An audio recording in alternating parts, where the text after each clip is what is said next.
please take time to reorient to physical and visual space, however is appropriate for you.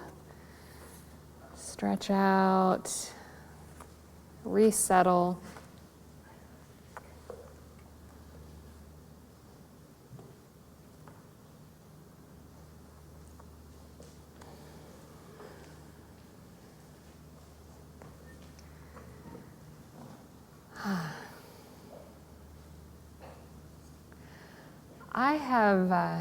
I've spent a lot of my life being a really bad listener.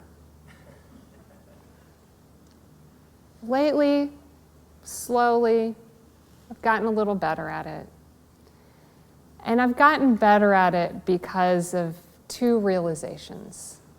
Number one is that I realized it was something I could actually get better at. It was something I could develop, a skill I could cultivate. And then I also started getting better at it because I decided I wanted to get better at it. And the reason I began to want to get better at it was because I started to understand, the more I learned about listening, I started to see that when it's done well in a certain way, it's like a superpower. And it's a superpower that can solve maybe, not all, but an awful lot of the things that cause so much suffering in our world.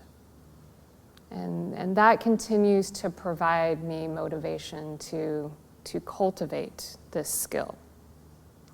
And I first encountered the idea of listening as a superpower actually when I was pretty young, maybe around the age of 10 or so. My grandmother gave me this book called Momo by an author named Michael Ende. He's a German author. You may not have heard of that book or know his name, but it's likely you may have heard of a movie based on one of his books called The Never-Ending Story. And I saw a few nods in the house. It's very popular in the 80s, still popular among many people. But this book, equally fantastical, just in a different way, it featured a little girl named Momo. That's where the title comes from.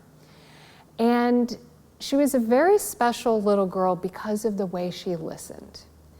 One day she shows up in this village, and in the way that fairy tales have, she didn't have any parents. She just kind of settled herself on the edge of town, and nobody asked any questions. That just seemed totally normal in this kind of fairy tale world. But pretty soon, everyone in this village noticed that Momo was pretty special to hang around. And the kids all noticed that when they would come and they would play with her, like, their games just became extra fantastical and playful and exciting. And pretty soon the adults in the village, if one of them was like really stewing on a problem, the others would say, you know, have you gone to talk to Momo about that? Go see Momo. And they would go talk to her. And the thing was, she didn't say anything back. She never offered them advice. It was just something about the way that she listened. And they would suddenly have a solution that had not presented itself before, or they would just feel a little lighter when they left. And so I won't give it away if you decide to read that book. She ends up going on a pretty important adventure. But I was really in awe of this, and I thought, well, what 10-year-old doesn't want everybody to come play with them all the time? Like, that sounded pretty cool. And this idea of listening, like that's all she had to do, like I could listen. But pretty quickly I realized I couldn't listen the way that Momo did. She definitely had something special. And I felt a little sad in a way because I thought, oh, well, she had this magic power, right? This was like a sort of a fairy tale, and she was just had this gift. She was born with this magic gift. So it didn't occur to me as a youngster that it was something that I too was born with. I just needed to work at it. Fast forward to my slightly more adult reading, I encountered another book where I sort of got a different view of listening. And slightly less optimistic name. The title is Fiasco. It's by a Polish author named Stanislaw Lem, who is one of the most influential science fiction authors of the 20th century, whom you've probably never heard of, but you've heard of him now. And this book, Fiasco, is about first contact between humans and aliens. And I don't think I'm giving anything away. You can probably guess from the title, Fiasco. It doesn't go as well as anyone involved hopes it will. And my understanding, now this is just my interpretation, of course all good stories can be interpreted in multiple ways. My reading of this story at the time was that one of the reasons this first contact turned into a fiasco is because humans in this story, and I think humans still, we have a lot of preconceptions about what communication is. And so in this story, the humans had a lot of preconceptions about what communication would look like, and therefore they were listening in a very specific way. And that sort of narrow way of listening led to a lack of communication. And so this was very eye-opening to me too, because it brought maybe something that I had in the back of my head, but it really brought it forward that our preconceptions affect our perceptions. And as later I became a language teacher and I started to learn more about the science of listening and found that this is in fact very true. And it's something that Buddhism has been teaching a long time, right? Our conditioning, those are our preconceptions. It affects how we relate, how we perceive reality. And you might think, okay, well, first contact, humans, aliens, I can imagine a lot that can go wrong there, right? It's not unlikely that there's going to be a failure to communicate. But fast forward to just a couple weeks ago, I picked up another book called The Power of Strangers by an author named Joe Cohane. And he argues pretty early on in this book that talking to strangers is a lot like first contact between humans and aliens. And it's because, he even says this, we really don't think that strangers are fully human. And he cites a lot of research to back this up. And in psychology, it's actually known as the lesser minds problem. And, he says, talking to strangers, it's actually surprisingly enjoyable. And that surprise comes because, quote, we don't expect strangers to be fully human. That means we chronically underestimate strangers' intelligence, their willpower, their ability to feel human emotions like pride, embarrassment, and shame. So it turns out that we set the bar so low that anything that exceeds, that anything that seems fully human is like this amazing surprise. Okay? So I don't think it's a far jump to look at the news and see that very often these conflicts we see are comprised of two groups of strangers suffering from the lesser minds problem, each looking at the other side and telling them how they are less than fully human. So what's the antidote?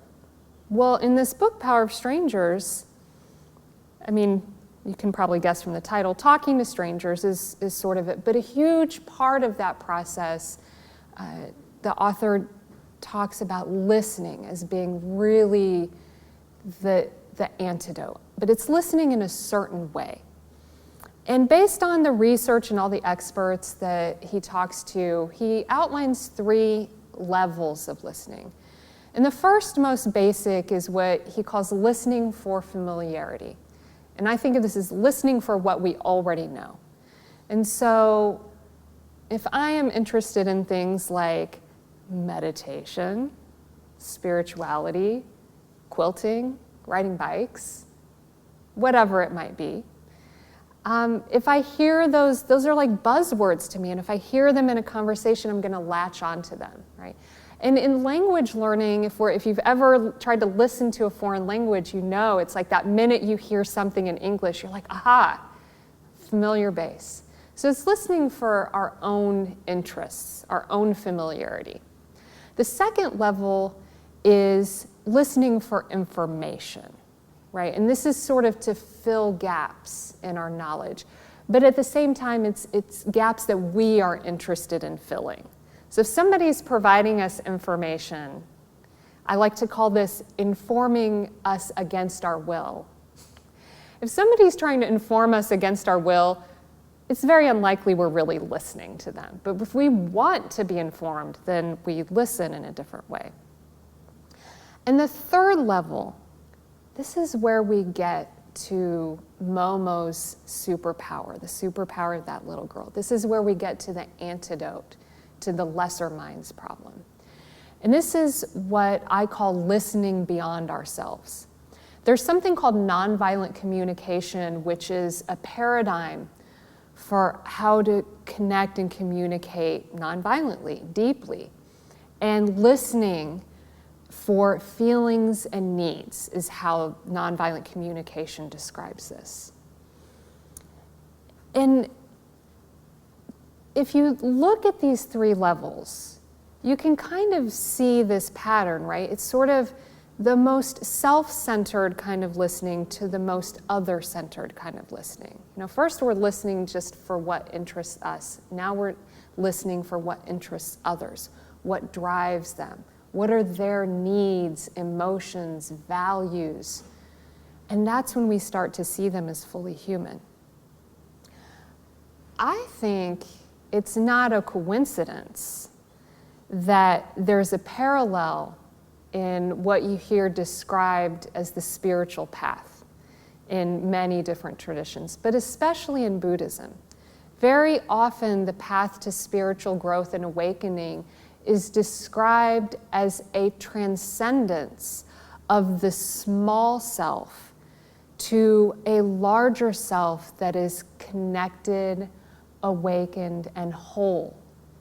A larger self that is not separate, that is not subject to me versus you, us versus them, that is a reflection of the reality of interdependence and interconnectedness. And so I don't think it's a surprise that a lot of spiritual teachers have a lot to say about listening. As many of you know, yesterday marked 20 years since the violence that Americans experienced in this country, the 9/11 attacks. And very shortly after that, the Zen master Thich Nhat Hanh was interviewed.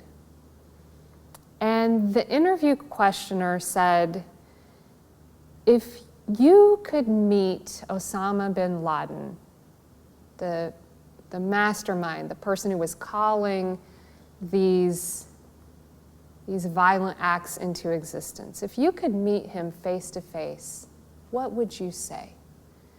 Now it's interesting to listen just to the framing of that question, right?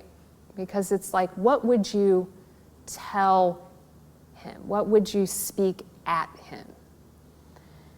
So Thich Nhat Hanh answers, and I quote, "If I were given the opportunity to be face to face with Osama bin Laden, the first thing I would do is listen. I would try to understand why he had acted in that cruel way. I would try to understand all of the suffering that had led him to violence." And he goes on later in this interview to acknowledge that that type of listening is not an easy type. He calls it deep listening. And he says he might even need to recruit some spiritual friends who are very skilled at deep listening to help him in that. But just for a moment, I invite you to imagine that just you, normal, ordinary you, not masterminding global attacks, not this international villain being portrayed, just normal you. And you sat down across from someone like Thich Nhat Hanh, or someone like that little girl Momo, who had that superpower of deep listening. What would it be like to be able to really share your suffering, to unburden, and to be really heard in that way, to be fully human in their presence? What would it be like to be listened to in that way? And then imagine being in a world where we could all listen that deeply, and therefore we could all be heard that deeply. And now you're beginning to sense why this kind of listening, why I think it's a superpower, a transformational superpower. And it's not just one that we wield outward for others. It's one that transforms us simultaneously, because as we change our relationship to the world, that transforms us. And so if this is resonating with you, it's very likely the next question is, this sounds great, but how? How? And like any skill, if you ask 10 different teachers, you might get 10 different specific sets of instructions.